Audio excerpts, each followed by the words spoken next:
எங்களுக்கு நல்ல நட்புறவுகள் இருக்கு.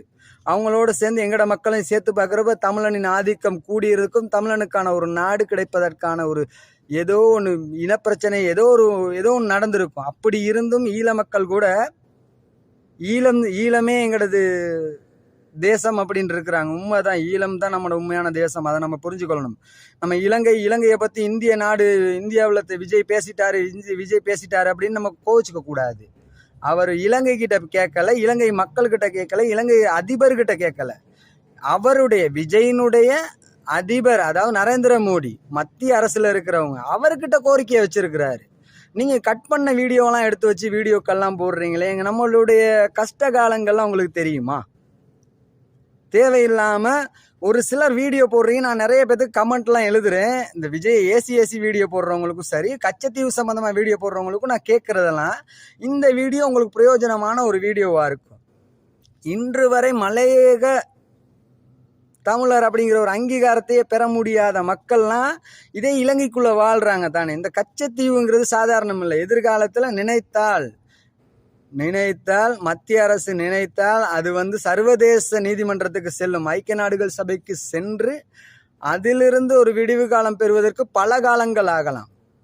இரு நாடுகளுக்கு இடையிலான வெளி விவகாரத்துக்கு தொடர்பு பட்ட ஒரு அரசியல் என்ன சொல்லும் அப்படின்னு சொன்னா, நேரடியா ஒரு ஒப்பந்தம் எழுதப்பட்டுருச்சுன்னா அதை நிராகரிக்க முடியாது. புரிந்து நடந்து கொள்ளணும். ஒப்பந்தம் என்பது 99 வருடங்கள் இருக்கலாம்.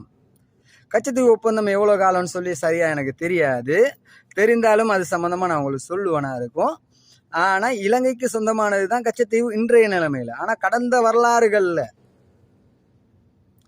வரலாறுகளையும் நம்ம கற்று தெரிந்து கொண்டு கச்சத்தீவு சம்பந்தமான வீடியோ பதிவுகளை செய்யணும். விஜய்க்கு முன்னாடி பலர் கேட்டாங்க. சீமான் கூட ஒரு ஸ்பீச்சில் கேட்டிருக்கிறார் தானே, ஈழத்தை மீட்போம் அப்படின்ட்டு. ஈழத்தை அவர் மட்டுமா கேட்டிருக்கிறாரு? எவ்வளவு பேர் கேட்டிருக்கிறாங்க. கச்சத்தீவை எவ்வளவு பேர் கேட்டிருக்கிறாங்க. கச்சத்தீவு சம்பந்தமா குரல் கொடுக்காத நபர்கள் அரசியல்வாதிகள் குறைவுன்னு சொல்லணும்.